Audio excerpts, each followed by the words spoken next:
The day the restraining order photos went public was the day everyone finally understood who the real monster was. For 18 months, my ex-boyfriend had painted me as an unstable, obsessive woman who couldn't let go of our relationship.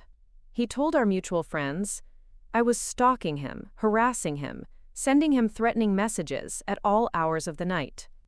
He convinced his family that I was dangerous, unhinged, the kind of person who would key his car or show up at his workplace causing scenes. He was so convincing that even some of my own friends started to doubt my version of events, whispering behind my back about how maybe I really had lost it after our breakup. Before we jump back in, tell us where you're tuning in from, and if this story touches you, make sure you're subscribed, because tomorrow, I've saved something extra special for you. But when those photographs hit the internet, when the evidence from my restraining order case became public record, the truth came flooding out like water through a broken dam. The pictures showed everything his carefully crafted narrative had hidden. The bruises on my arms from where he'd grabbed me during arguments, the screenshots of hundreds of text messages he'd sent me after I tried to end things, the police reports documenting the times he'd shown up at my apartment uninvited, the witness statements from neighbors who'd heard him screaming threats through my door. Suddenly, everyone could see that the crazy one hadn't been me at all. My name is Maya Chen, and I'm 28 years old, though I feel like I've lived several lifetimes since I turned 25. I work as a veterinary technician at Riverside Animal Hospital in Portland, Oregon, a job that suits my personality perfectly because animals have always made more sense to me than people. They're honest in their emotions, straightforward in their needs, and incapable of the kind of manipulation that seems to come so naturally to certain humans. When a dog is happy to see you, they show it with their whole body. When a cat is annoyed, they make their feelings crystal clear. There's no hidden agenda, no psychological games, no wondering if what you're seeing is real or just an elaborate performance designed to get something from you. I grew up in a small town called Willow Creek, about 2 hours south of Portland.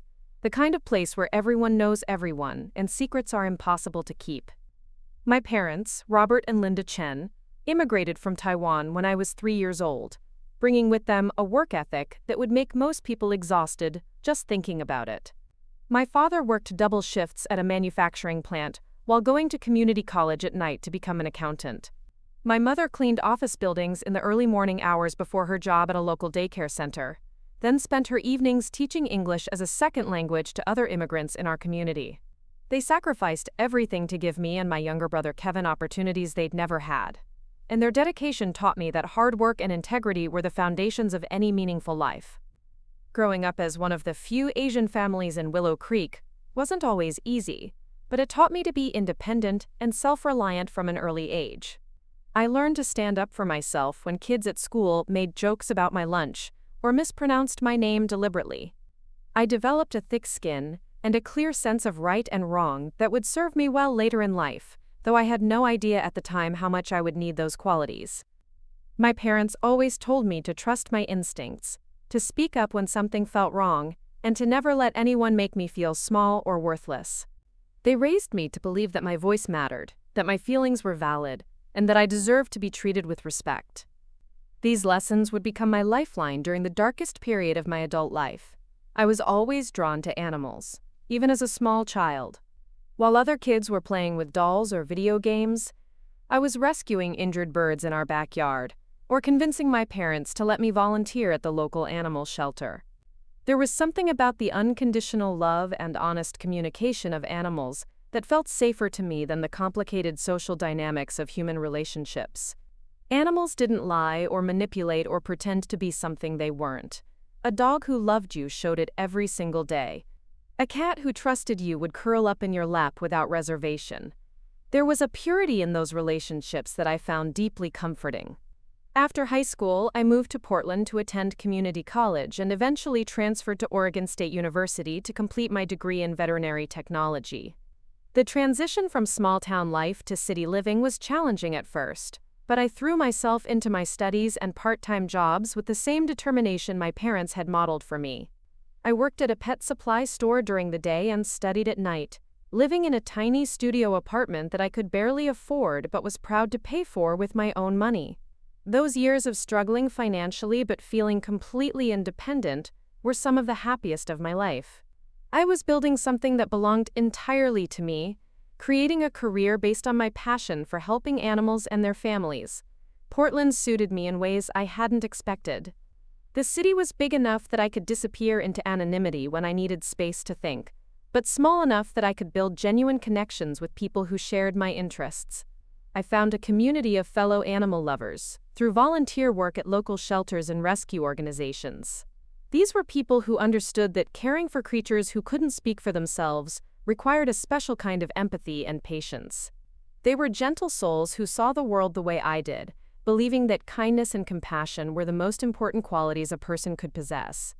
After graduating, I was hired at Riverside Animal Hospital, a busy practice in Southeast Portland that served everything from routine checkups for family pets to emergency surgery for animals who'd been hit by cars or attacked by other animals. The work was emotionally demanding, but incredibly rewarding. Every day I got to be part of healing processes, reunion moments between pets and their worried families, and the quiet satisfaction of helping creatures who depended entirely on human kindness for their survival. My colleagues were wonderful people who'd chosen this profession for the same reasons I had, and I felt like I'd finally found my professional home. The hospital was owned by Dr. Patricia Morrison, a woman in her 50s who'd built the practice from nothing over the course of 20 years. She was tough but fair, demanding excellence from her staff, but also fiercely protective of us when difficult situations arose. Dr. Morrison had seen every kind of human behavior imaginable during her years treating people's beloved pets, and she had little patience for owners who tried to intimidate or manipulate her staff. She taught me that setting clear boundaries was essential in any profession that involved caring for others, and that refusing to tolerate disrespectful behavior wasn't mean or unprofessional, but necessary for maintaining a healthy work environment. Working at the hospital also meant dealing with pet owners during some of the most emotional moments of their lives. I learned to read people quickly, to recognize when someone was genuinely concerned about their animal, versus when they were using their pet's condition to create drama or seek attention. Most of our clients were wonderful people who loved their animals deeply and trusted us to provide the best possible care. But occasionally we'd encounter someone whose behavior was concerning, someone who seemed more interested in being the center of attention than in their pet's actual well-being. These experiences taught me to trust my instincts about people's motivations and to recognize when someone's emotional responses seemed performative rather than genuine. Outside of work, I lived a quiet but fulfilling life in my one-bedroom apartment in the Hawthorne district.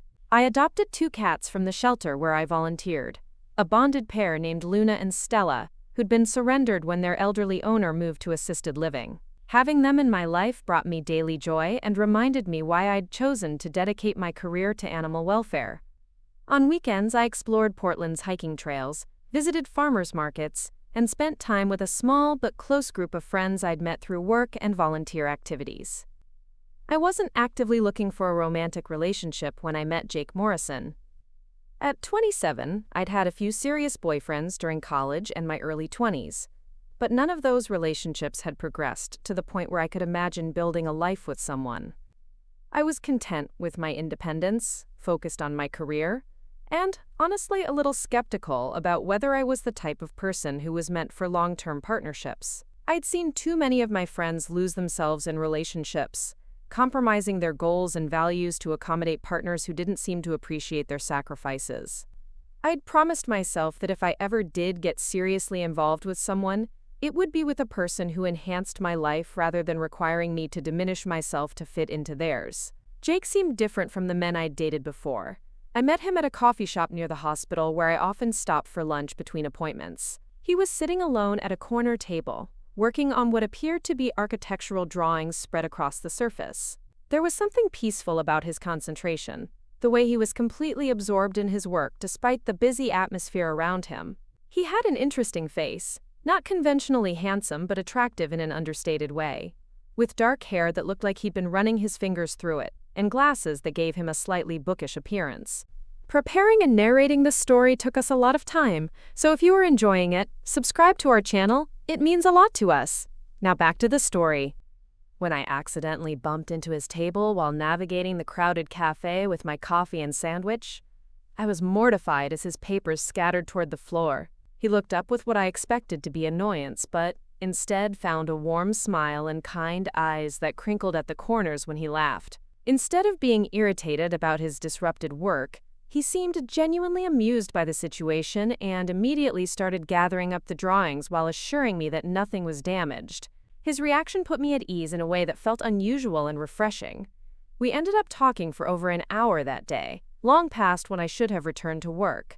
Jake told me he was a freelance architect who specialized in designing sustainable housing projects, work that aligned with his environmental values and allowed him the flexibility to choose projects that interested him. He spoke passionately about creating homes that worked in harmony with their natural surroundings, about using recycled materials and renewable energy sources, about making good design accessible to people who couldn't afford traditional custom architecture. His enthusiasm for his work reminded me of my own feelings about veterinary medicine, that sense of purpose that comes from dedicating your career to something that makes the world a little better. What struck me most about that first conversation was how easy it felt to talk to him. Jake asked thoughtful questions about my work and seemed genuinely interested in my answers. He didn't make jokes about dealing with difficult pet owners, or suggest that my job was just a stepping stone to something more important. He understood that caring for animals was meaningful work that required skill and dedication, and he treated my career with the same respect he clearly felt for his own. This was refreshing after years of dating men who seemed to view my profession as cute or temporary. Something I did while waiting for a husband to come along and give my life real purpose. Jake also had an interesting perspective on relationships that appealed to me. He talked about wanting a partnership with someone who had her own passions and goals, someone who would challenge him to grow and evolve, rather than simply fitting into the life he'd already created for himself. He'd been single for over a year after ending a long-term relationship that he described as having run its course naturally, without drama or hard feelings. His ex-girlfriend had moved to Seattle for a job opportunity, and they'd realized that their connection wasn't strong enough to survive the distance and lifestyle changes. The way he talked about that relationship, with fondness but without lingering attachment, suggested someone who was emotionally mature and capable of honest self-reflection. Over the following weeks, we began seeing each other regularly. Jake would stop by the coffee shop during my lunch breaks, and we'd spend 30 or 40 minutes talking about our work, our families, our thoughts about everything from local politics to our favorite hiking trails. These conversations felt effortless in a way that was new to me. I didn't have to edit myself or worry about saying the wrong thing. Jake seemed to appreciate my directness and my tendency to think deeply about subjects that interested me. He never made me feel like I was talking too much or being too intense. Criticisms I'd received from previous boyfriends who preferred lighter, more superficial interactions. When Jake finally asked me out on an official date, I surprised myself by saying yes without hesitation. Usually I was more cautious about romantic entanglements, preferring to take things slowly and maintain my independence until I was certain someone was worth the emotional investment.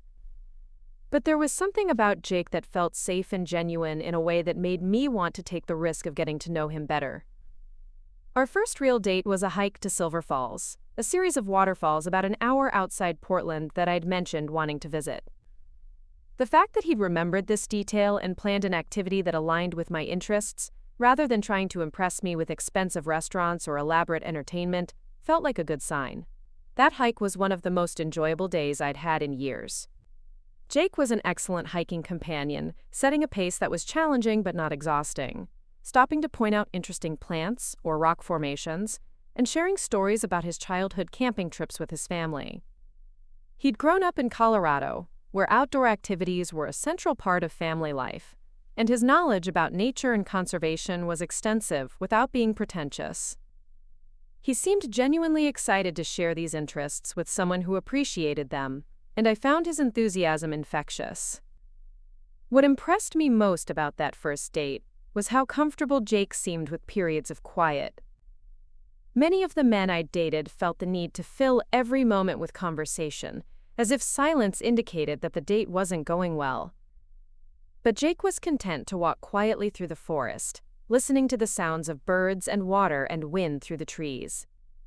When we did talk, our conversations felt natural and unforced, covering everything from our career aspirations to our favorite books, to our thoughts about what made relationships successful. By the end of the day, I felt like I'd gained genuine insight into who Jake was as a person, rather than just seeing a performance designed to win my approval. Over the next few months, we continued spending time together in ways that felt organic and unrushed. Jake would pick me up after work sometimes, and we'd explore different neighborhoods in Portland, trying new restaurants or visiting bookstores and art galleries. He introduced me to jazz clubs and independent theaters that I'd never known existed, while I showed him my favorite hiking trails and the farmers market vendors who sold the best seasonal produce. Our relationship developed slowly and naturally, without the intense early passion that I'd learned often masked fundamental incompatibilities. Jake met my cats during our third date, when I invited him to my apartment for dinner. I'd cooked one of my mother's recipes, a Taiwanese beef noodle soup that required hours of preparation, but was worth the effort for someone I wanted to impress. I was nervous about how Luna and Stella would react to a stranger in their territory, but Jake immediately got down on their level and let them approach him at their own pace. He didn't try to force interactions or act like their initial wariness was a personal rejection. Instead, he sat quietly on my couch and waited for them to decide whether he was trustworthy. By the end of the evening, Stella was curled up next to him purring, while Luna had claimed his lap as her personal territory. Watching Jake interact with my cats told me more about his character than months of conversation could have revealed. He was patient and respectful of their boundaries, understanding that trust had to be earned rather than demanded. He asked thoughtful questions about their personalities and histories, and he seemed genuinely interested in understanding what made them feel safe and happy. Most importantly, he never suggested that having cats was something I might eventually outgrow, or that they were obstacles to our developing relationship.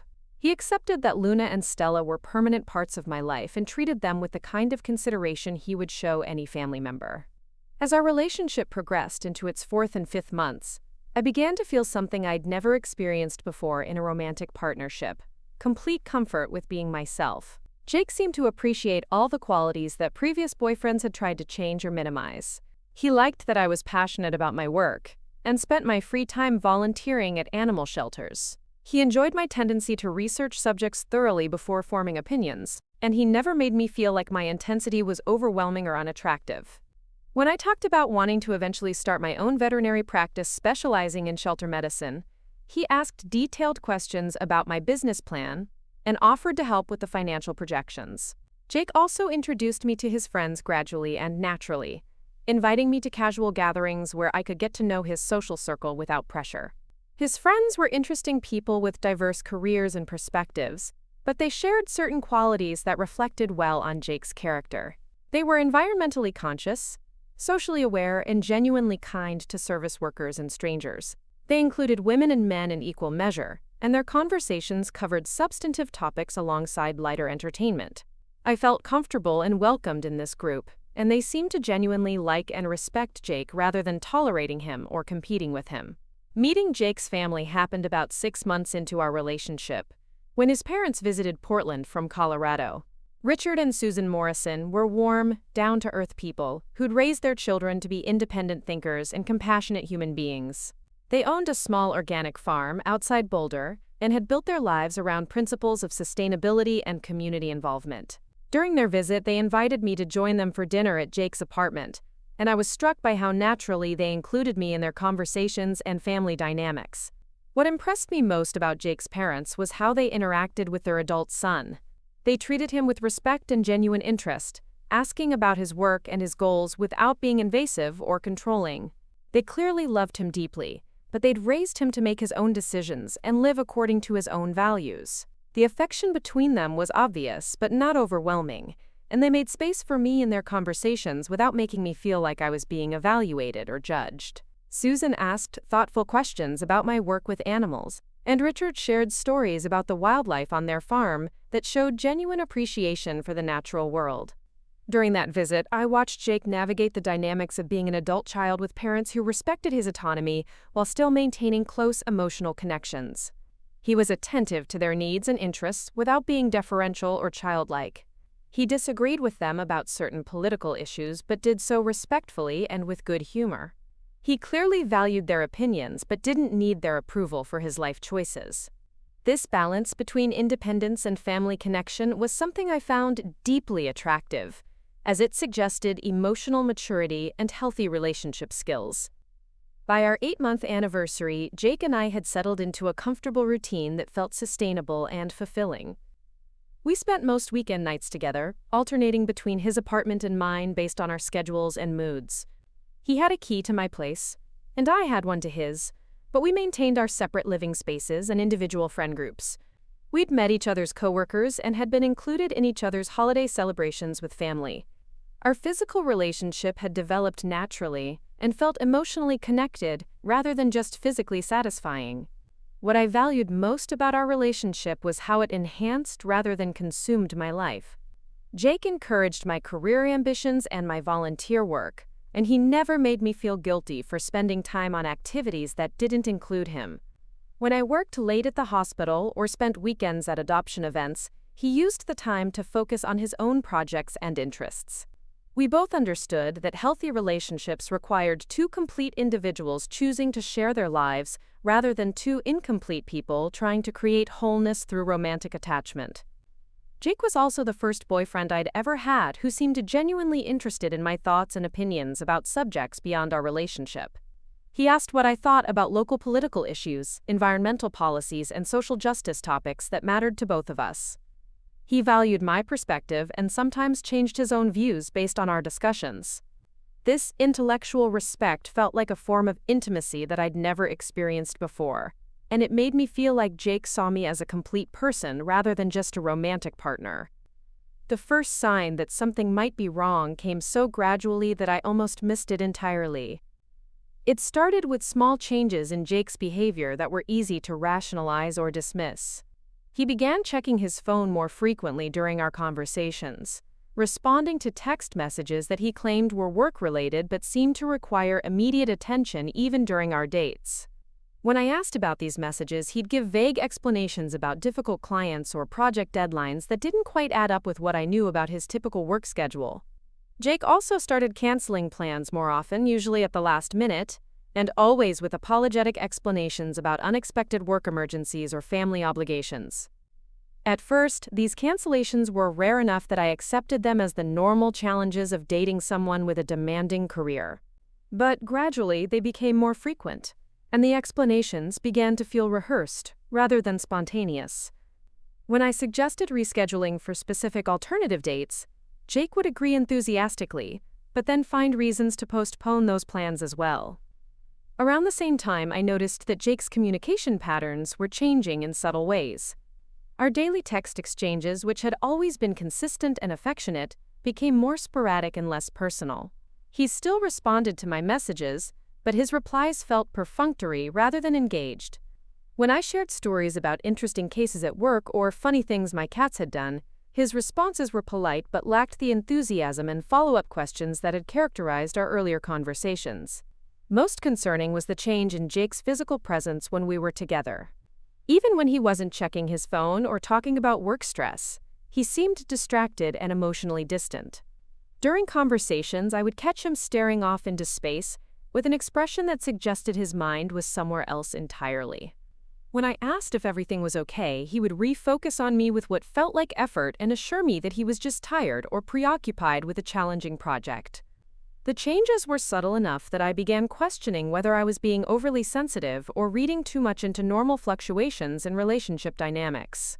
Jake was still affectionate and attentive during the time we spent together, and he continued to make plans for future activities and trips. He still seemed happy to see me and told me he loved me with apparent sincerity. But something fundamental had shifted in the quality of his attention and presence, and I found myself feeling increasingly anxious about the state of our relationship. I tried addressing my concerns directly, asking Jake if he was going through something stressful that was affecting his mood and availability. He acknowledged that work had been more demanding than usual and apologized for being distracted during our time together.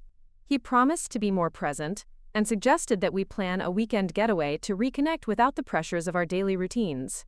This conversation temporarily relieved my anxiety, and I convinced myself that every long-term relationship went through periods of adjustment and challenge.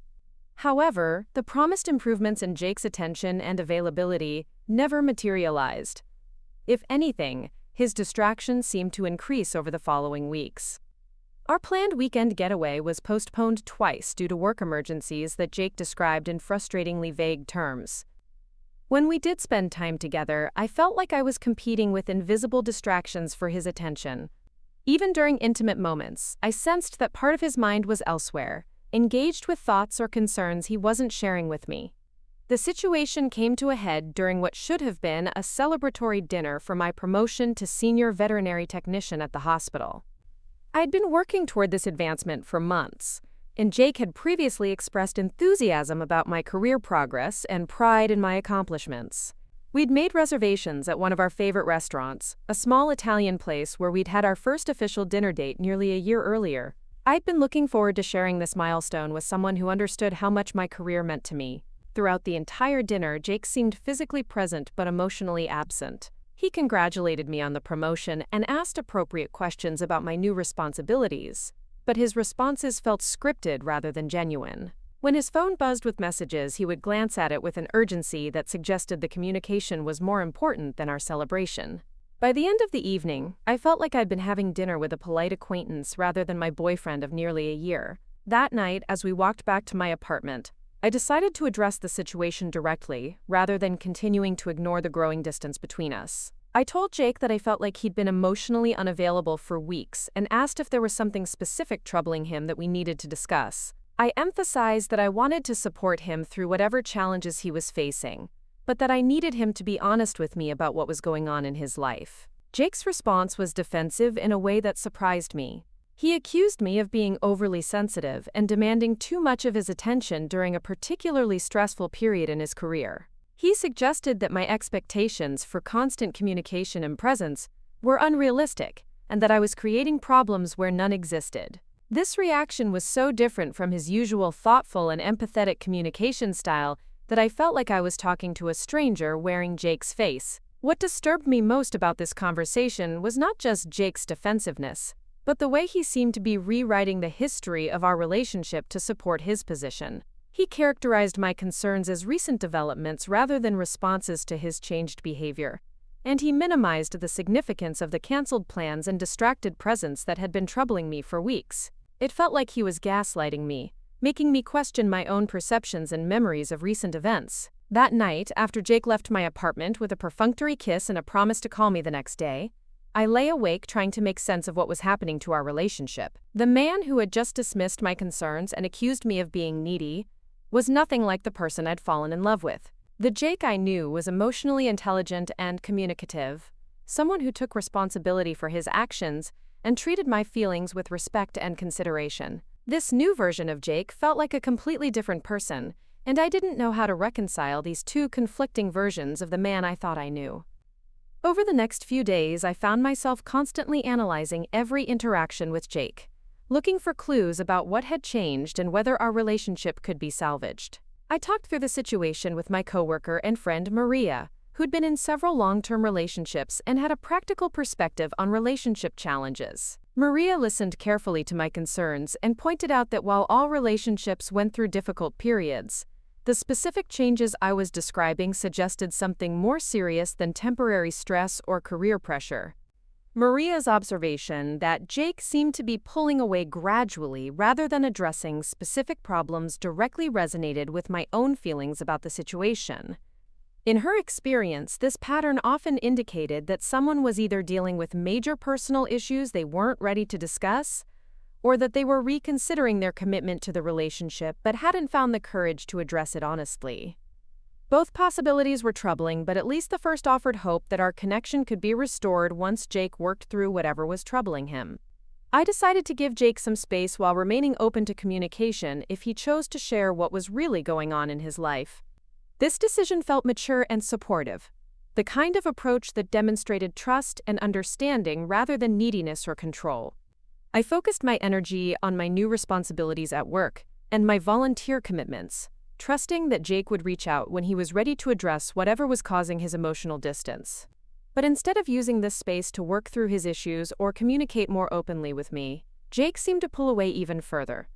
Our communication dwindled to occasional text messages, and our in-person time together became infrequent and stilted. When we did see each other, Jake maintained the pretense that everything was normal while clearly being somewhere else mentally and emotionally. It felt like he was going through the motions of being in a relationship while gradually disengaging from any real connection or intimacy. The breaking point came on a rainy Thursday evening in March, when I finally discovered what had been consuming Jake's attention for the past 2 months. I'd stopped by his apartment unannounced, something I rarely did, but I'd had a particularly difficult day at the hospital involving a dog who'd been severely injured in an accident. The surgery had gone well, but the emotional toll of seeing such preventable suffering had left me needing the comfort of being with someone who cared about me. Jake hadn't answered his phone when I'd called, which wasn't unusual given his recent pattern of limited communication, but I'd hoped that showing up in person might break through whatever barrier had formed between us. When I knocked on his door, there was a long pause before he answered, and when he finally opened it, his expression was a mixture of surprise and something that looked almost like panic. He was wearing clothes I'd never seen before, an expensive-looking sweater that seemed too formal for an evening at home, and his hair looked like he'd recently showered and styled it with more care than usual. Behind him, I could see that his apartment had been cleaned more thoroughly than I'd ever witnessed, with candles lit on the dining table and what appeared to be 2 wine glasses partially hidden behind a vase of fresh flowers. Jake's explanation for the scene was immediate but unconvincing. He claimed he'd been expecting a potential client for a consultation about a high-end residential project, someone who preferred to meet in informal settings rather than traditional office environments. The story might have been plausible if not for the intimate atmosphere he'd created, which seemed more suited to a romantic dinner than a business meeting.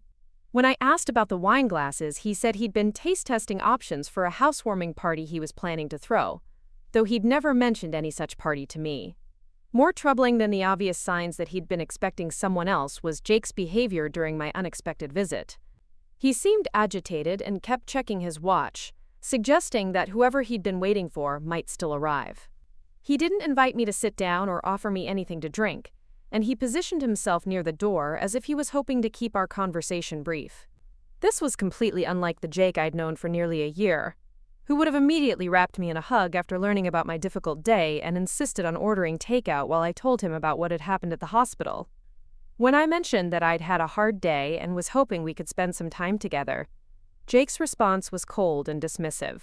He said he had work to finish and couldn't be interrupted by unplanned visits, and he suggested that I should have called first rather than assuming he would be available. This criticism stung particularly deeply because our relationship had always been characterized by the kind of comfort and openness that made spontaneous visits feel natural and welcome. Jake had never made me feel like I was intruding or demanding too much of his time, and his sudden need for rigid boundaries felt like another sign that something fundamental had changed between us. As I stood in his doorway, taking in the romantic atmosphere he'd created for someone who definitely wasn't me, I felt a clarity that had been building for weeks finally crystallize into certainty. Jake was seeing someone else. All the late cancellations, the distracted behavior, the emotional distance, the defensive reactions to my concerns, it all made perfect sense when viewed through the lens of infidelity. He'd been gradually pulling away from our relationship while building a connection with another woman, and tonight I'd accidentally interrupted one of their planned encounters. Instead of confronting him directly about my suspicions, I decided to leave with whatever dignity I could maintain and process this realization privately. I told Jake that I understood he was busy and that I'd talk to him later, then walked back to my car with my heart pounding and my hands shaking from the adrenaline of discovery. During the drive home, I felt a strange mixture of devastation and relief. The devastation was obvious, but the relief came from finally understanding why I'd been feeling so disconnected from someone I'd thought I knew intimately. My instincts had been correct all along, and the problem wasn't my sensitivity or neediness but Jake's deception. That night, I called in sick to work for the first time in over a year and spent the hours until dawn sitting on my couch with Luna and Stella, trying to decide what to do with this new knowledge. Part of me wanted to confront Jake immediately and demand the truth about what had been happening in our relationship. Another part of me wanted to gather more evidence before making any accusations, knowing that Jake had already demonstrated a willingness to dismiss my concerns and reframe situations to avoid responsibility. A third part of me simply wanted to disappear and avoid the inevitable pain and drama that would come with addressing his betrayal directly. By morning, I'd decided on a course of action that felt both self-protective and fair to both of us. I would give Jake one final opportunity to be honest with me about what was happening in his life and our relationship. If he chose to continue lying and deflecting, I would end things cleanly and permanently. If he was willing to admit that he'd been seeing someone else and wanted to work through the situation, we could discuss whether our relationship was salvageable. Either way, I would no longer tolerate the emotional limbo of being with someone who was clearly invested elsewhere. I texted Jake that afternoon asking if we could meet for coffee to talk about our relationship. His response was immediate and enthusiastic, which struck me as another red flag given his recent pattern of delayed and unenthusiastic communication. He suggested meeting at our usual cafe that evening and added that he'd been wanting to talk to me about some things as well. This last comment filled me with dread, as it suggested he might be planning to end our relationship himself, possibly to clear the way for whatever had been developing with the other woman. When I arrived at the cafe that evening, Jake was already there, sitting at a corner table with 2 cups of coffee and an expression that looked like he'd been rehearsing what he planned to say. He stood up when he saw me and gave me a hug that felt perfunctory rather than affectionate, confirming my sense that this conversation would not go well. As I sat down across from him, I noticed that he looked tired and stressed, but also somehow relieved, as if he was finally going to stop carrying a burden that had been weighing on him. Jake began the conversation by acknowledging that he'd been distant and distracted lately, and he apologized for not being more present in our relationship over the past couple of months. This apology felt like the beginning of a larger confession, and I waited for him to explain what had been consuming his attention and energy. Instead, he pivoted to talking about how much he valued our relationship and how important I was to him, statements that felt hollow given the evidence of his recent disengagement. When I asked directly whether there was someone else, Jake's reaction told me everything I needed to know. He paused too long before answering, and when he finally denied any involvement with another woman, his voice lacked conviction, and his eyes wouldn't meet mine. He accused me of being paranoid and insecure, suggesting that my suspicions were evidence of my own issues rather than responses to his behavior. This deflection felt cruel and manipulative, particularly given how carefully I'd observed and analyzed the changes in our relationship before reaching any conclusions. I decided to share what I'd witnessed at his apartment the previous evening, describing the romantic atmosphere and his obvious expectation that someone else would be joining him. Jake's explanation was elaborate and defensive, involving a complicated story about a female client who'd canceled at the last minute, and his embarrassment about the misunderstanding my unexpected visit had created. The story was detailed enough to be potentially plausible, but it felt constructed rather than spontaneous, like something he'd prepared in case he needed to explain away evidence of another woman's presence. What convinced me that Jake was lying wasn't just the implausibility of his explanations, but the way he delivered them. The man I'd fallen in love with had been honest and straightforward in his communication, someone who took responsibility for his actions and addressed problems directly. This new version of Jake was evasive and manipulative, using techniques designed to make me question my own perceptions rather than addressing the substance of my concerns. It was like watching someone I'd never met before, wearing Jake's face, and using his voice to deliver carefully crafted lies. When I pressed him for more details about this supposed client meeting, Jake became increasingly agitated and defensive.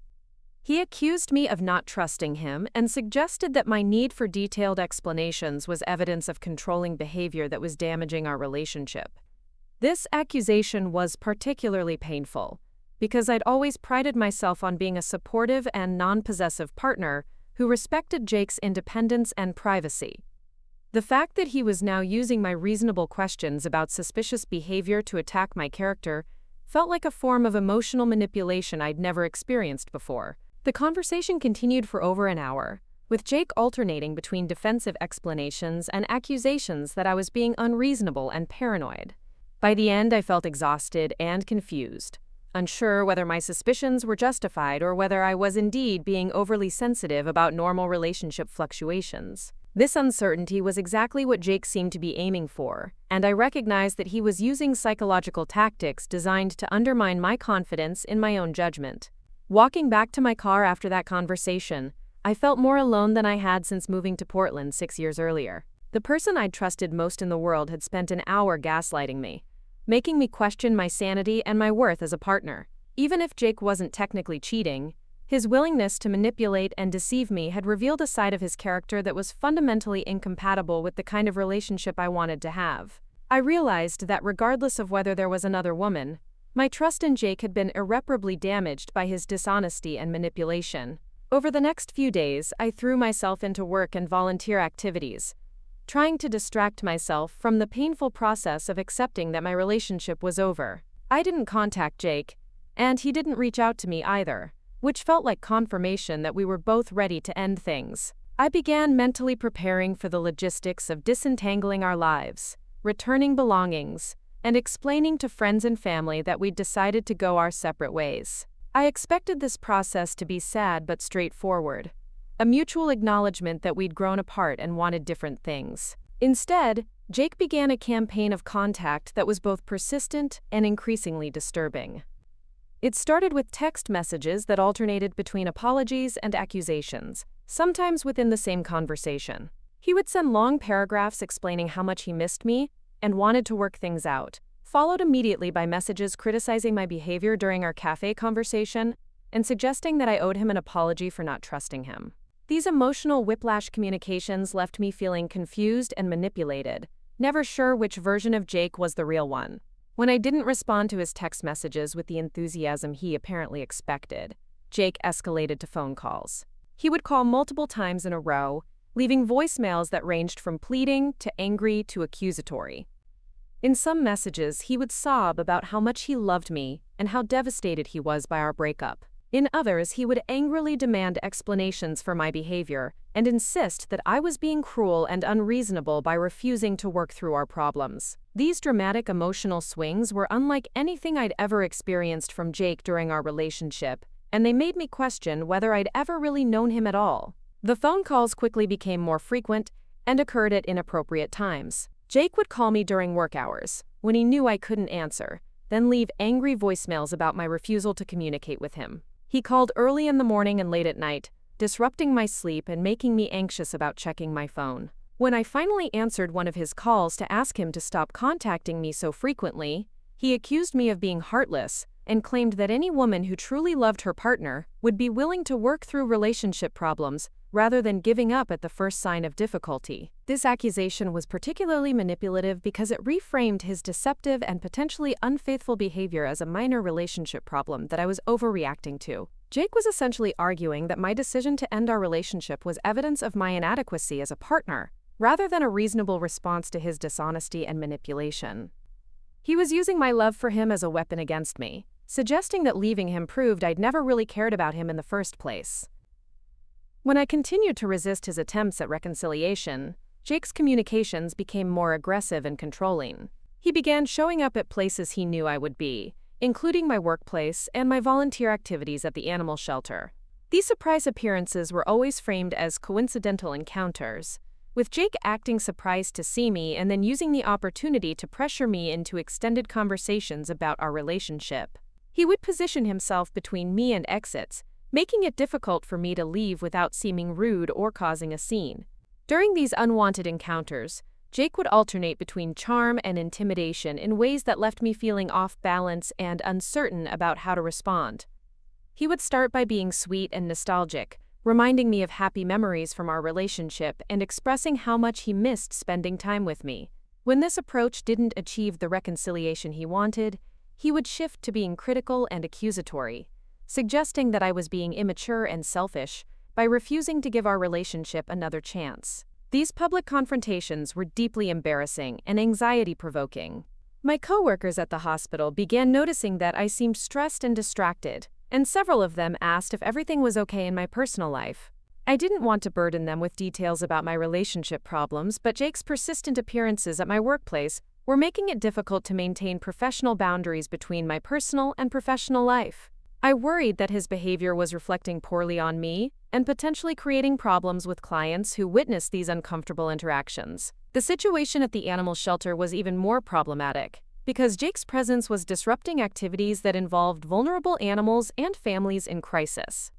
During one particularly traumatic incident, Jake cornered me during an adoption event and launched into a loud argument about my refusal to return his calls. His raised voice and aggressive body language frightened several potential adopters and upset some of the animals we were trying to place in homes. After that incident, the shelter coordinator pulled me aside to express concern about my ex-boyfriend's behavior and to ask whether I needed help addressing the situation. Having to explain Jake's harassment to my volunteer supervisor was humiliating and frightening. This was work that meant everything to me, and the idea that his behavior might jeopardize my ability to help animals in need felt like a violation beyond just the personal harassment. I assured the coordinator that I would handle the situation, but privately I was beginning to feel overwhelmed by Jake's persistent pursuit and uncertain about how to make it stop. Meanwhile, Jake's social media activity became another source of harassment and manipulation. He began posting cryptic messages about heartbreak and betrayal that were clearly directed at me, though he never mentioned me by name. These posts painted him as a victim of a cruel and heartless woman who had abandoned him without explanation, and they generated sympathy and support from mutual friends who didn't know the full story of what had happened between us. Several people reached out to me asking what had happened with Jake and expressing concern for his emotional state, putting me in the impossible position of either defending my decision to end the relationship or appearing callous and uncompassionate. Jake also began commenting on my social media posts in ways that seemed innocent to casual observers, but felt intrusive and controlling to me. He would respond to photos of my cats or updates about my work with comments that referenced private jokes or memories from our relationship, creating an illusion of ongoing intimacy that made it appear we were still in contact. When I deleted these comments or blocked him from my accounts, he would create new profiles and continue the behavior, forcing me to repeatedly adjust my privacy settings and limit my online presence. The most disturbing aspect of Jake's social media harassment was how he used it to monitor and comment on my activities. He would reference things I'd posted or places I'd been in his own posts, making it clear that he was closely tracking my online presence even when I wasn't directly communicating with him. This surveillance felt invasive and threatening, and it made me realize that Jake was investing significant time and energy into maintaining awareness of my daily life despite my clear requests for him to leave me alone. As Jake's behavior escalated, I began to feel genuinely afraid of what he might do next. His emotional volatility and his refusal to respect my boundaries suggested someone who wasn't thinking rationally about the consequences of his actions. The Jake I'd known during our relationship had been calm and reasonable, someone who respected other people's autonomy and privacy. This new version of Jake seemed capable of much more aggressive and potentially dangerous behavior, and I wasn't sure how far he might be willing to go to force a reconciliation. I started documenting Jake's harassment systematically, taking screenshots of his social media posts, and saving voicemails and text messages. I wasn't sure whether I would need this evidence for legal purposes, but my instincts told me that keeping detailed records of his behavior might become important if the situation continued to escalate. I also began varying my routines and avoiding places where I knew Jake might appear, though this meant giving up some activities and locations that had been important parts of my life in Portland. The impact of Jake's harassment on my daily life was significant and growing worse each week. I was sleeping poorly due to anxiety about when he might call or show up, and I was constantly looking over my shoulder when I was out in public. My work performance was suffering because I was distracted and emotionally drained, and I'd stopped volunteering at the animal shelter because I couldn't risk another incident, like the one that had disrupted the adoption event. Jake's behavior was effectively forcing me to limit my activities and shrink my world in ways that felt profoundly unfair and frightening. Friends and family members who knew about the situation offered various advice, ranging from suggestions that I simply ignore Jake until he lost interest to recommendations that I contact the police immediately. The challenge was that Jake's behavior, while clearly inappropriate and distressing, existed in a gray area that might not meet the legal definition of stalking or harassment.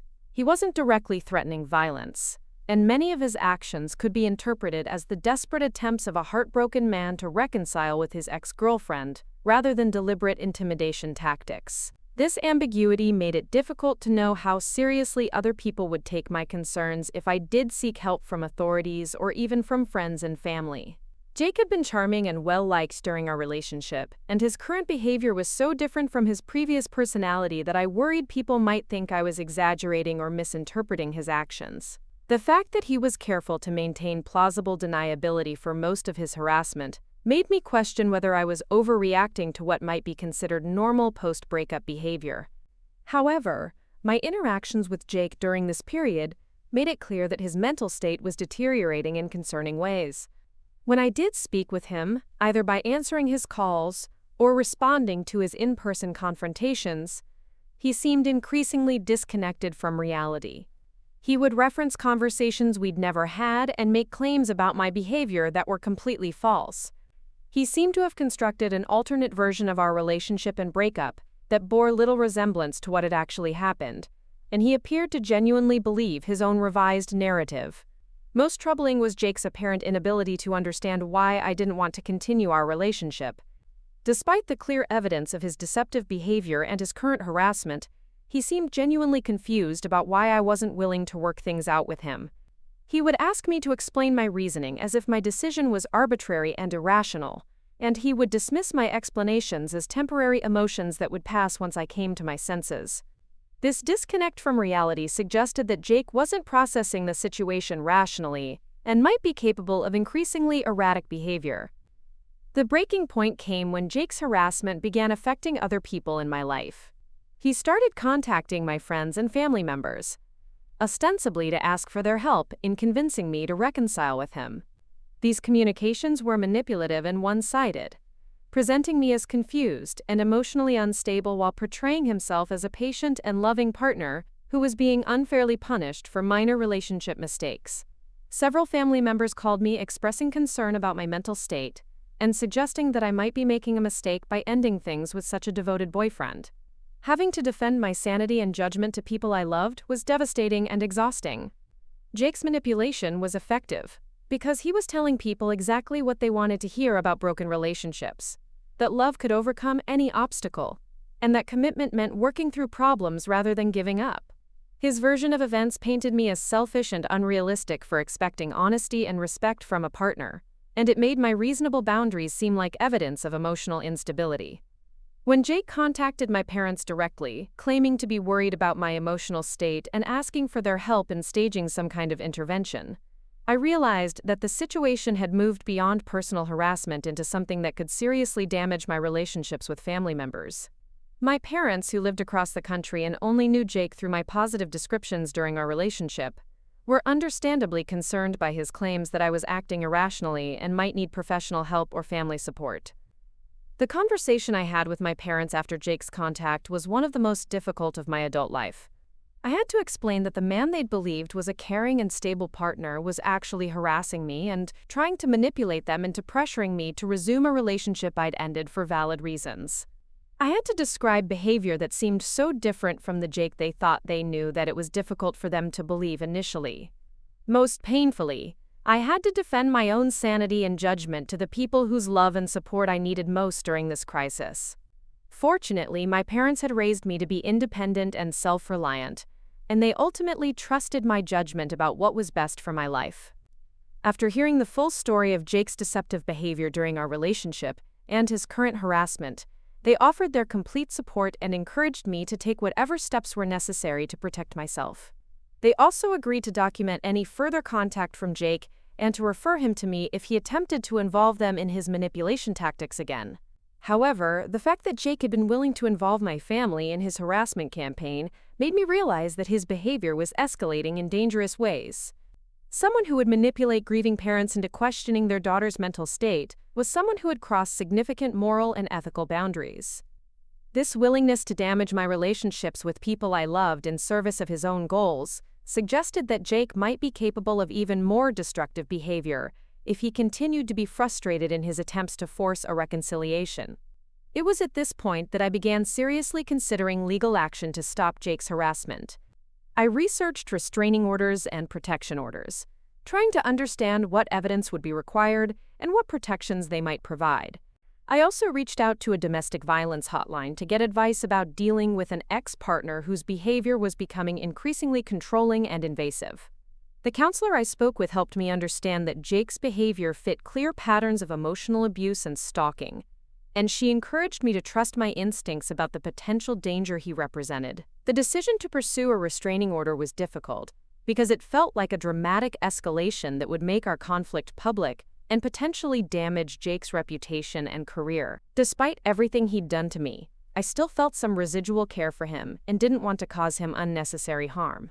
However, the counselor helped me understand that Jake's current behavior was already causing significant harm to my life and well-being, and that my compassion for him shouldn't prevent me from protecting myself from ongoing harassment. As I gathered documentation for the restraining order application, I was shocked by the volume of evidence I'd accumulated over just a few months. Hundreds of text messages and emails, dozens of voicemails, photographs of gifts and flowers left at my apartment, witness statements from coworkers and friends who had observed Jake's inappropriate behavior at my workplace, and volunteer activities. The pattern of harassment was clear and well documented, and I felt confident that a judge would recognize the seriousness of the situation and grant the protection I was seeking. Filing for the restraining order was both empowering and terrifying. It felt good to take concrete action to protect myself, but it also felt like crossing a line that would make Jake's harassment and my response to it part of the public record. I worried about how this legal action might affect my professional reputation and my relationships with mutual friends, who might see the restraining order as an overreaction to normal post-breakup drama. However, I'd reached the point where protecting my safety and sanity was more important than managing other people's opinions about my decisions. The courthouse hearing for my restraining order was scheduled for a Tuesday morning in late April. I'd taken the day off work and spent the weekend preparing my testimony and organizing the evidence I'd collected over the past 3 months. My folder contained over 200 pages of documentation, printed screenshots of text messages that ranged from pleading to threatening, transcripts of voicemails where Jake's voice escalated from sobbing to screaming, photographs of unwanted gifts left at my apartment door, and witness statements from colleagues who'd observed his disruptive behavior at my workplace. Walking into that courtroom felt surreal, like I was participating in someone else's nightmare rather than defending my own safety and sanity. The sterile environment with its fluorescent lighting and institutional furniture seemed completely disconnected from the intimate terror that had consumed my daily life for months. I kept thinking about how Jake and I had once talked about our shared belief in justice and fairness, never imagining that I would someday need the legal system to protect me from him. Jake arrived at the courthouse with a lawyer, which surprised me because I'd been representing myself with help from the domestic violence advocacy organization. His attorney was an expensive-looking woman in a sharp suit, who immediately began challenging the admissibility of my evidence and questioning whether Jake's behavior truly constituted harassment under state law. This legal representation suggested that Jake was taking the restraining order seriously and was prepared to fight it aggressively, which both relieved and terrified me. During the hearing, Jake's demeanor was completely different from the volatile, desperate man who'd been harassing me for months. He appeared calm and reasonable, wearing a conservative suit and speaking in measured tones that made him seem like a rational person who'd been falsely accused by an unstable ex-girlfriend. His transformation was so complete that I began to doubt my own memories of his behavior, wondering if I had somehow misinterpreted his actions or exaggerated their severity in my own mind. Jake's lawyer painted me as a vindictive woman who was using the legal system to punish her ex-boyfriend for ending their relationship. She characterized his persistent contact as the normal behavior of someone trying to work through relationship problems, and she suggested that my interpretation of his actions as threatening was evidence of my own emotional instability. She pointed out that Jake had never explicitly threatened violence against me, and argued that his expressions of love and desire for reconciliation were being unfairly criminalized. This legal strategy was devastatingly effective because it exploited common misconceptions about domestic violence and stalking. The attorney was essentially arguing that emotional abuse and psychological intimidation weren't serious enough to warrant legal intervention unless they escalated to physical violence or explicit threats. She was relying on the judge's potential bias toward viewing women as overly emotional and prone to overreacting to normal male persistence in romantic relationships. When it was my turn to testify, I felt the weight of having to prove that my fear was reasonable and my experiences were valid. I described the escalation of Jake's behavior from emotional manipulation during our breakup conversation to systematic harassment that had affected every aspect of my life. I explained how his surveillance of my social media and his unwanted appearances at my workplace had made me feel constantly watched and unsafe. I detailed his manipulation of my family members and friends, showing how he'd tried to isolate me by turning my support system against me.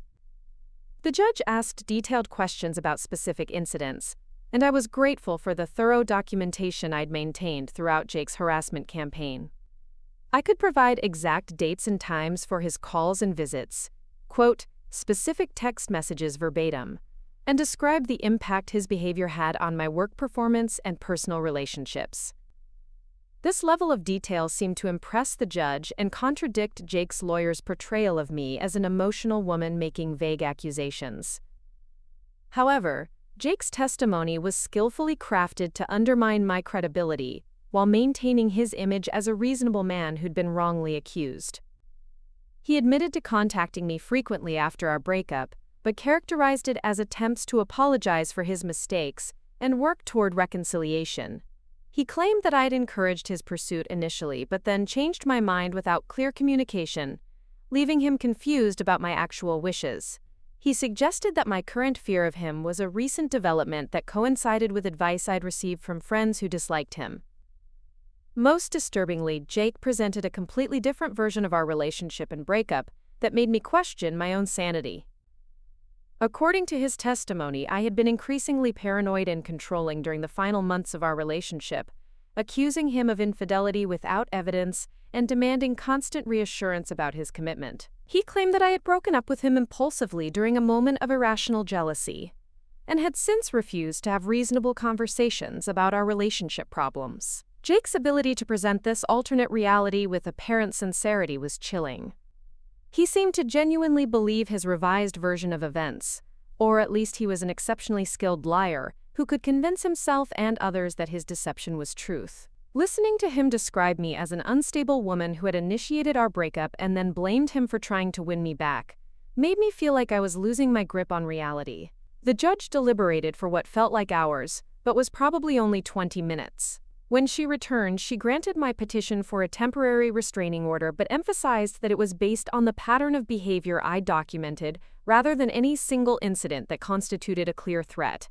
She ordered Jake to stay at least 500 feet away from me, my workplace, and my residence, and she prohibited any form of contact, including phone calls, text messages, emails, social media interactions, or communications through third parties. Hearing those legal protections pronounced in open court should have felt like a victory, but instead I felt drained and uncertain.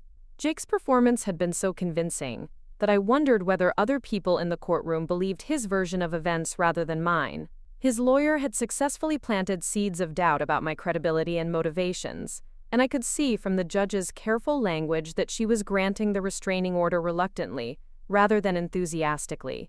As we left the courthouse, Jake approached me despite his lawyer's obvious attempts to prevent him from making contact. He looked genuinely hurt and confused, like someone who'd been unfairly punished for caring too much about a relationship. He asked me quietly why I was doing this to him, why I was trying to destroy his reputation and career over what he characterized as a simple misunderstanding about boundaries. His wounded expression and soft voice made him seem like the victim in this situation, and I could see how observers might interpret my legal action as cruel and excessive. Jake's question haunted me during the drive home from the courthouse, because it forced me to confront the possibility that I was overreacting to behavior that might be considered normal by other people's standards. His persistent contact and unwanted appearances could be interpreted as romantic persistence rather than harassment, and his emotional volatility could be seen as evidence of deep love rather than psychological instability. The legal system had provided me with protection, but it hadn't validated my interpretation of his behavior or confirmed that my fear was reasonable. Over the next few days, I waited anxiously to see whether the restraining order would actually stop Jake's harassment or simply force him to find more creative ways to maintain contact. The immediate silence was almost more unsettling than his previous constant communication had been, because I kept wondering whether he was planning something more dramatic or simply biding his time until he found a way to circumvent the legal restrictions. Meanwhile, word of the restraining order began spreading through our mutual social circles, and the reactions were mixed in ways that confirmed my worst fears about how people would interpret the situation. Some friends expressed support and concern for my safety, but others seemed skeptical about whether legal action had been necessary. Several people suggested that I should have tried harder to communicate with Jake about boundaries before involving the courts, and a few implied that I might be using the legal system to avoid taking responsibility for my role in our relationship problems. The most painful responses came from people who had known Jake longer than they'd known me, and couldn't reconcile the charming, stable man they thought they knew with the person I was describing in my legal petition. They seemed to view my accusations as either deliberate lies designed to hurt Jake's reputation, or evidence that I was suffering from some kind of mental health crisis that was affecting my perception of reality. Their doubt made me question my own judgment and wonder whether I was indeed the unstable person Jake had portrayed me as. Jake's response to the restraining order was initially compliant, but passive-aggressive. He stopped contacting me directly but began a subtle campaign to undermine my credibility within our shared community.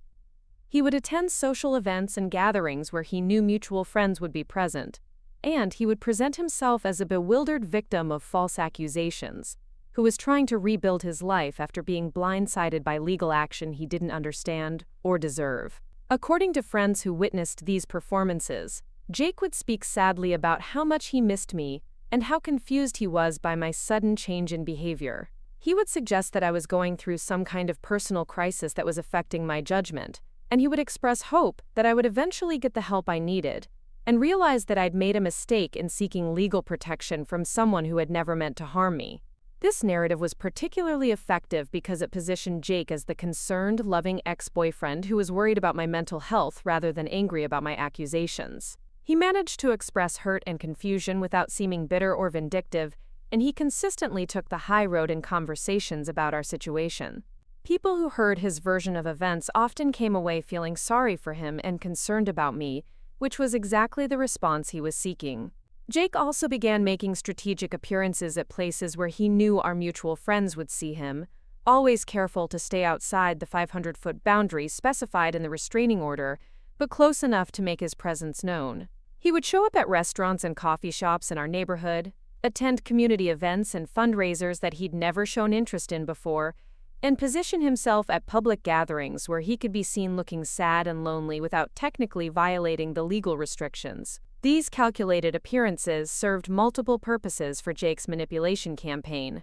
They demonstrated his compliance with the restraining order, while still allowing him to maintain a presence in my social environment. They also provided opportunities for concerned friends to approach him and offer support, which gave him platforms to share his version of our story with people who might influence others' opinions about the situation. Most importantly, Jake's strategic visibility kept our conflict at the forefront of our social circle's attention and conversation. Instead of allowing people to move on from the drama and forget about our relationship problems, his calculated appearances ensured that everyone continued talking about what had happened between us. This ongoing attention served his interests because it provided more opportunities for him to shape the narrative and gather support for his position. The psychological impact of Jake's compliance but not really strategy was exhausting and demoralizing. Technically, he was following the letter of the law by maintaining physical distance and avoiding direct contact. But his constant presence in my peripheral vision and his ongoing manipulation of our mutual friends made me feel like I was still being stalked and harassed, just in more sophisticated ways that the legal system couldn't easily address. I began avoiding places where I might encounter Jake, which meant giving up restaurants, shops, and community activities that had been important parts of my life in Portland. This isolation was exactly what Jake's behavior was designed to achieve, forcing me to shrink my world while he maintained his full access to our shared social environment. The restraining order had provided legal protection, but it hadn't prevented Jake from continuing to exert control over my daily life through psychological manipulation and strategic intimidation. 3 weeks after the restraining order was granted, Jake made his first direct violation of the court's instructions. I was leaving work late one evening when I found him waiting in the parking lot outside the veterinary hospital. He was standing next to my car, not touching it but positioned so that I would have to interact with him in order to leave. When he saw me approaching, he held up his hands in a gesture of surrender and called out that he just wanted to talk for 5 minutes. The violation was calculated and ambiguous, designed to test the boundaries of the restraining order while maintaining plausible deniability about his intentions. Jake positioned himself at what might have been exactly 500 feet from the hospital entrance, and he could argue that he'd been in the area for legitimate reasons unrelated to me. His non-threatening body language and reasonable tone suggested someone who was trying to communicate rather than intimidate, which would make it difficult to convince authorities that he was deliberately violating the court's orders. Despite his apparently peaceful intentions, I felt terrified and trapped in that parking lot. Jake's presence represented a clear escalation of his harassment, moving from passive-aggressive manipulation to direct confrontation despite legal consequences. His willingness to risk criminal charges by violating the restraining order suggested that his obsession with controlling me had reached dangerous levels that might lead to even more aggressive behavior. I didn't engage with Jake in the parking lot, instead walking directly past him to my car and driving away while calling 911 on my hands-free phone. The police response was frustratingly bureaucratic, with the dispatcher explaining that they would need to investigate whether Jake's position had technically violated the distance requirements of the restraining order before they could take any action. They suggested that I document the incident with photographs and witness statements, but warned that ambiguous violations were difficult to prosecute successfully. The police eventually issued Jake a warning about the parking lot incident, but they didn't arrest him or charge him with violating the restraining order. Their explanation was that the distance measurements were unclear, and Jake's behavior hadn't been overtly threatening, so the incident fell into a gray area that didn't warrant criminal prosecution. They advised me to be more careful about documenting any future violations and to call immediately if Jake's behavior became more explicitly threatening or dangerous. This lukewarm response from law enforcement was deeply discouraging, because it confirmed my fears that the restraining order was essentially a piece of paper without meaningful enforcement mechanisms. Jake had learned that he could push the boundaries of the court's orders without facing serious consequences, and his next violations would likely be more bold and direct. I realized that the legal system's protection was far more limited than I'd hoped, and that I would need to take additional measures to ensure my safety. Following the parking lot incident, I installed security cameras at my apartment and began varying my routines even more dramatically to avoid predictable patterns that Jake could exploit. I also started documenting everything with obsessive detail, taking photographs of my surroundings whenever I felt unsafe and maintaining detailed logs of Jake's appearances in my vicinity. I knew that any future legal action would require overwhelming evidence of his harassment, and I was determined to be prepared. Jake's next violation was more subtle but equally disturbing. He began sending me messages through intermediaries, using mutual friends as unwitting messengers to deliver communications that technically didn't violate the direct contact restrictions in the restraining order. These friends would approach me at social events or call me at home, claiming that Jake had asked them to check on my well-being or to pass along his apologies for any misunderstandings between us. The messages themselves were carefully crafted to seem caring and non-threatening, but their delivery method was clearly designed to circumvent the legal restrictions on Jake's communication with me. He was using our friend's genuine concern for both of us to maintain contact, while creating plausible deniability about his intentions. The friends who delivered these messages were often unaware that they were being used as tools in Jake's continued harassment campaign. This indirect contact was particularly insidious, because it put me in impossible positions with people I cared about. When friends approached me with messages from Jake, I had to choose between explaining the full extent of his harassment, which might sound paranoid or vindictive, or accepting the messages gracefully and appearing to encourage continued contact. Either response served Jake's interests by either isolating me from friends who couldn't understand the situation, or by suggesting that I was receptive to his attempts at communication. The pattern of using intermediaries also demonstrated Jake's sophisticated understanding of psychological manipulation and legal loopholes. He was systematically testing the boundaries of the restraining order while gathering intelligence about my emotional state and social relationships. Each message delivery provided him with information about which friends were willing to serve as go-betweens and how I was responding to his continued pursuit. After several weeks of these indirect messages, I realized that I needed to be more explicit with friends about Jake's harassment and the true nature of our situation. I began having difficult conversations with people in our social circle, explaining that any communication from Jake, regardless of how innocent it seemed, was a violation of my boundaries and potentially illegal under the terms of the restraining order. I asked them to refuse to serve as messengers and to report any attempts by Jake to use them as intermediaries. These conversations were emotionally exhausting because they required me to defend my version of events against Jake's carefully constructed narrative of innocence and confusion. Some friends were supportive and immediately agreed to avoid any involvement in our conflict, but others seemed skeptical about whether I was overreacting to what they perceived as Jake's harmless attempts to apologize and make amends. The most difficult conversation was with Emma, one of my closest friends who had introduced me to Jake originally and who felt personally responsible for our relationship's destructive trajectory. Emma had been receiving regular messages from Jake, asking about my emotional state and expressing concern about my isolation from our friend group. She genuinely believed that Jake's inquiries were motivated by love and worry rather than manipulation and control. Explaining to Emma why her well-intentioned updates to Jake about my well-being were actually enabling his harassment required me to detail aspects of his behavior that I'd previously kept private. I had to describe the calculated nature of his manipulation tactics, his willingness to distort reality to serve his narrative, and his systematic campaign to undermine my credibility within our social circle. This level of detail was painful to share and difficult for Emma to accept, given her previous positive impression of Jake's character. Emma's initial response was to suggest that I might be misinterpreting Jake's behavior due to stress and emotional trauma from our breakup.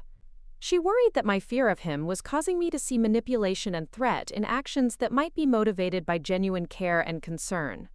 Her skepticism forced me to confront the possibility that I was indeed overreacting to normal post-breakup behavior, but it also reinforced my determination to trust my own instincts about what felt safe and appropriate. Eventually, Emma agreed to stop serving as a messenger between Jake and me, but her continued friendship with him created ongoing tension in our relationship.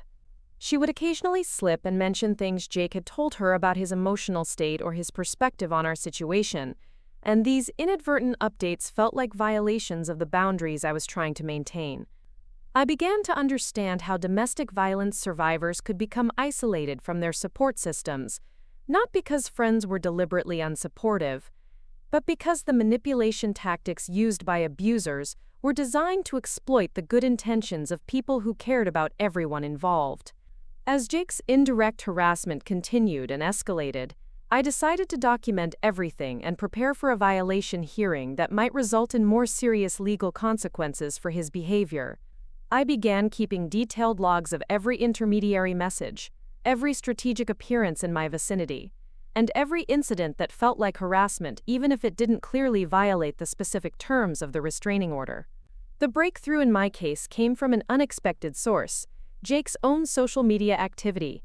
Despite his careful compliance with the direct contact restrictions in the restraining order, he had been posting increasingly detailed and personal content about our relationship and breakup on his various online platforms. These posts were ostensibly directed at his general followers rather than at me specifically, but their content made it clear that they were intended for my consumption.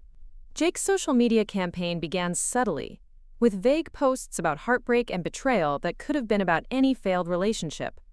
But gradually his content became more specific and identifiable, referencing details about our relationship history, our mutual friends, and even my work at the veterinary hospital that made it obvious he was writing about me. He would post photos of places we'd visited together, quotes from conversations we'd had, and descriptions of my personality and behavior that were clearly meant to be recognized by anyone who knew us. The most damaging posts were those in which Jake shared his version of our breakup and the restraining order process, painting himself as a victim of false accusations who was being persecuted by a vindictive ex-girlfriend with mental health issues.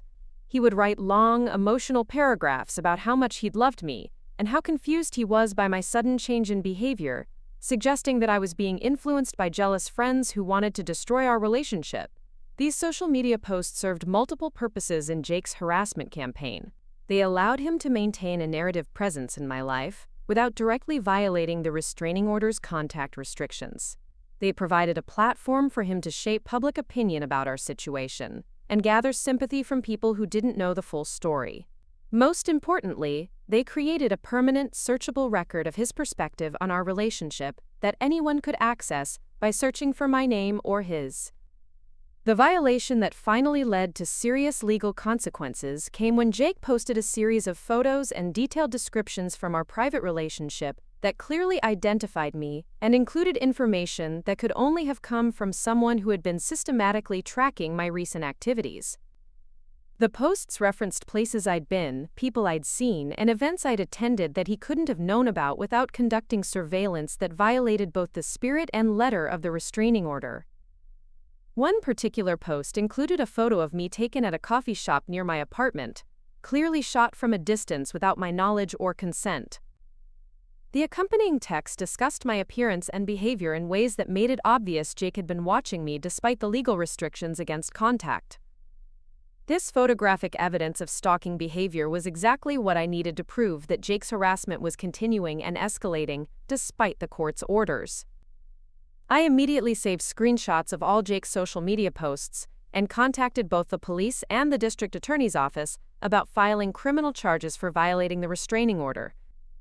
The photographic evidence was compelling and undeniable, and the pattern of posts demonstrated a clear campaign of harassment and intimidation that went far beyond the ambiguous incidents that authorities had previously declined to prosecute. The criminal charges against Jake for violating the restraining order became public record, which meant that anyone who searched for his name online would find detailed documentation of his stalking and harassment behavior. This public exposure was exactly what Jake had been trying to avoid through his carefully calculated campaign to maintain plausible deniability about his intentions. More importantly, the criminal case required Jake to appear in court and face the possibility of jail time for his behavior. The casual, almost recreational nature of his harassment suddenly became a serious legal matter, with real consequences for his career and reputation. The man who had spent months portraying himself as a victim of false accusations now had to defend against documented evidence of criminal behavior. The district attorney assigned to prosecute Jake's case was a woman named Sarah Rodriguez, who specialized in domestic violence and stalking cases. She understood the psychological dynamics of post-breakup harassment and recognized the sophisticated manipulation tactics that Jake had been using to evade legal consequences while maintaining control over my life.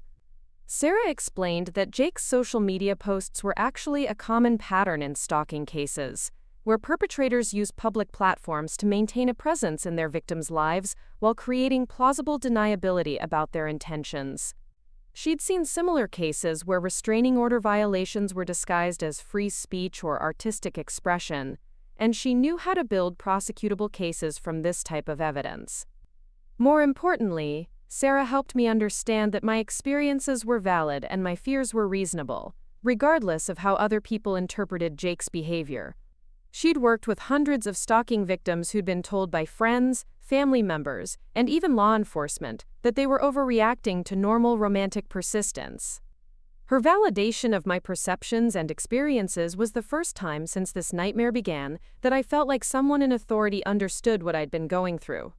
The prosecution of Jake's restraining order violations would take several months to work through the court system, but the criminal charges had immediate effects on how people perceived our situation. Friends who had been skeptical about my accusations were confronted with documented evidence of Jake's deceptive and illegal behavior. The social media posts that had been designed to gain sympathy for Jake instead became exhibits in a criminal case that demonstrated his willingness to lie and manipulate public opinion. Most significantly, the criminal charges forced Jake to hire a more expensive attorney and face the possibility of serious legal consequences for behavior he'd convinced himself was justified by his feelings for me. The casual, experimental nature of his harassment suddenly became a matter of potential imprisonment and permanent criminal record. For the first time since our relationship ended, Jake was facing real accountability for his actions, rather than simply managing public relations around his behavior. The day the restraining order photos went public changed everything. It happened on a Wednesday morning when a local journalist named Marcus Thompson, who specialized in domestic violence awareness, obtained copies of the court documents from Jake's criminal case through a public records request. The photos Jake had posted on social media, including the surveillance image of me at the coffee shop, became part of the official evidence file that anyone could access and publish.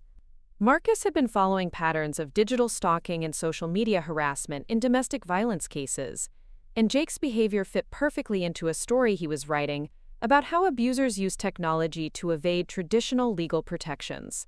He reached out to me through the district attorney's office, asking if I would be willing to speak about my experiences for an article that could help other women recognize similar manipulation tactics. Initially, I was terrified about going public with my story. The idea of having my name and face associated with a domestic violence case felt like it would define me forever as a victim rather than a survivor. I worried about the impact on my career, my family, and my ability to move forward with my life. But Sarah Rodriguez convinced me that speaking out could prevent other women from going through similar experiences, and she assured me that I could maintain control over how my story was told. The article Marcus published was titled, "The Digital Stalker Next Door: How Technology Enables Post-Breakup Harassment." It included the surveillance photo Jake had taken of me, screenshots of his manipulative social media posts, and excerpts from the hundreds of text messages and voicemails he'd sent during his harassment campaign. But most importantly, it included my own words describing the psychological impact of being systematically gaslighted and manipulated by someone I'd once trusted completely. The response to the article was immediate and overwhelming. Within hours of its publication, my phone was buzzing with messages from friends, family members, and complete strangers who wanted to express support and share their own experiences with similar harassment. Women I'd never met reached out to thank me for helping them understand that they weren't crazy for feeling afraid of ex-partners who maintained plausible deniability while systematically undermining their sense of reality. More importantly, people who had been skeptical about my accusations against Jake were forced to confront documented evidence of his deceptive and illegal behavior. The surveillance photo was particularly powerful because it showed definitively that Jake had been lying about respecting the restraining order, while maintaining to friends that he was confused about why I needed legal protection from someone who loved me.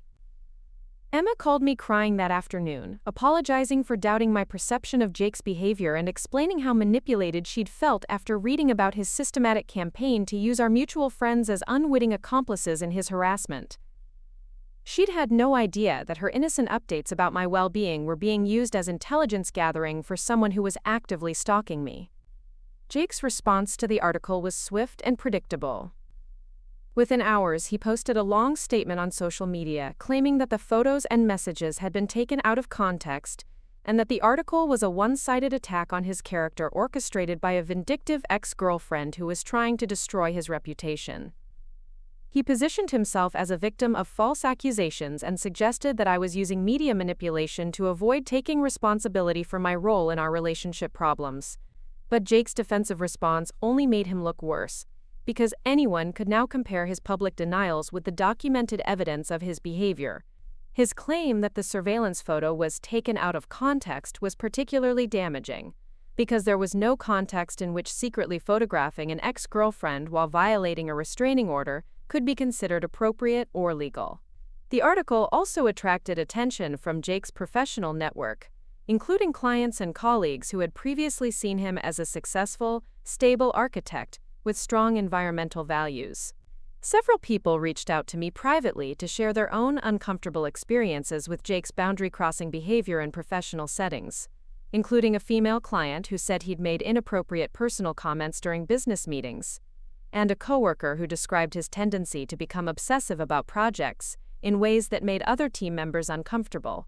These professional revelations helped me understand that Jake's harassment of me wasn't an isolated incident triggered by our breakup, but part of a broader pattern of inappropriate behavior toward women that he'd managed to hide behind his charming public persona.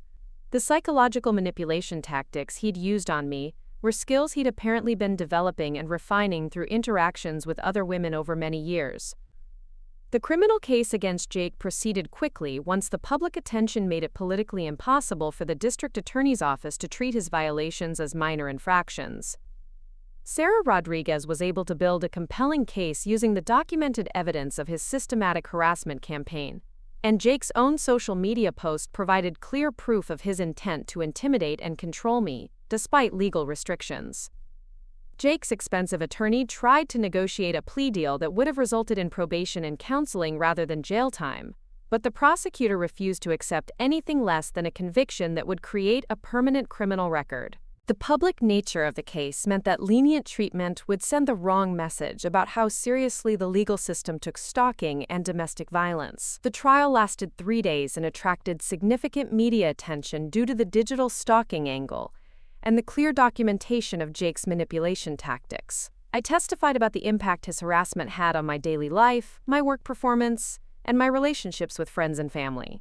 I described the psychological torture of being systematically gaslighted by someone who convinced others that my reasonable fears were evidence of mental instability. Jake's testimony was a masterclass in manipulation that probably would have been effective in a different era, before people understood the dynamics of emotional abuse and digital stalking. He presented himself as a confused and heartbroken man who had made mistakes in judgment while trying to save a relationship with someone he loved deeply. He claimed that his surveillance of me was motivated by concern for my safety rather than a desire to control or intimidate me.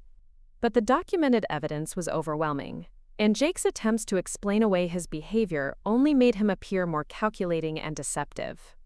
When confronted with specific text messages where he'd threatened to make me pay for ending our relationship, he claimed they were expressions of emotional pain rather than actual threats. When asked about the surveillance photo, he suggested that he'd been in the coffee shop for legitimate reasons and had only photographed me to document my apparent happiness without him. The jury deliberated for less than 2 hours before returning a guilty verdict on all charges related to violating the restraining order and stalking. Jake was sentenced to 6 months in jail, 2 years of probation, and mandatory participation in a domestic violence intervention program. He was also ordered to pay restitution for my therapy costs and legal fees, and he received a permanent restraining order that would remain in effect for 10 years. More importantly, Jake's conviction meant that his behavior was now part of the public record as criminal conduct rather than a private relationship dispute. Anyone who searched for his name online would find detailed documentation of his stalking conviction alongside the article that had exposed his manipulation tactics. His professional reputation and career prospects were permanently damaged by his own actions and choices. The impact of going public with my story extended far beyond Jake's criminal conviction. The article had reached thousands of people who shared it on social media, with their own stories of similar harassment and manipulation. I received messages from women all over the country who said that reading about my experiences had helped them recognize manipulation tactics in their own relationships and given them courage to seek help or leave dangerous situations. Several domestic violence organizations invited me to speak at workshops and training sessions about digital stalking and the psychological tactics used by abusers to evade traditional legal protections. These speaking opportunities allowed me to transform my traumatic experience into something that could help other women avoid similar situations or recognize them earlier when intervention was still possible. My career at the veterinary hospital actually benefited from the public attention because Dr. Morrison and my colleagues expressed admiration for my courage in speaking out about domestic violence and my commitment to helping other women. Several clients mentioned that they'd seen the article and wanted to support a business that employed someone with the strength to stand up against abuse and manipulation. Most importantly, the experience taught me to trust my instincts completely and never again question my own perceptions when someone's behavior felt wrong or dangerous. The months of being told I was overreacting or being too sensitive had almost convinced me that my fears were irrational, but the documented evidence proved that my instincts had been accurate from the beginning. Jake's conviction also had ripple effects throughout our former social circle, forcing people to confront how easily they'd been manipulated by his charm and apparent reasonableness. Several friends apologized for doubting my account of his behavior and acknowledged that they'd been influenced by Jake's strategic campaign to undermine my credibility while positioning himself as a victim. Emma became one of my strongest advocates, using her own experience of being manipulated by Jake to help other women recognize similar tactics in their own relationships. She volunteered with a local domestic violence organization and often shared her story about how she'd unknowingly enabled Jake's harassment by serving as a messenger and source of information about my activities. The most satisfying aspect of the entire experience was watching Jake's carefully constructed facade crumble under the weight of documented evidence and public scrutiny. The man who had spent months convincing people that I was an unstable woman making false accusations was revealed to be exactly what I had claimed: a manipulative abuser who used sophisticated psychological tactics to control and intimidate women while maintaining plausible deniability about his intentions. 6 months after Jake's conviction, I received a letter from him through his attorney, attempting to apologize for his behavior and asking if I would be willing to meet with him as part of his court-mandated therapy program. The letter was another masterpiece of manipulation, acknowledging his mistakes while subtly suggesting that our relationship problems had been mutual, and that his harassment was an understandable response to the pain of losing someone he loved. I didn't respond to the letter, but I shared it with Sarah Rodriguez, who noted that it demonstrated Jake's continued inability to take full responsibility for his actions. Even after conviction and imprisonment, he was still trying to minimize his behavior and maintain some version of the narrative that portrayed him as more victim than perpetrator. Today, 2 years after the restraining order photos went public, I live a peaceful life in a new apartment across town from where Jake and I used to spend time together. I've been in a healthy relationship for 8 months with a man named David, who understands my history and respects the boundaries I've established around communication and social media use. Most importantly, he's never made me question my own perceptions or feel like I need to justify my instincts about what feels safe and appropriate.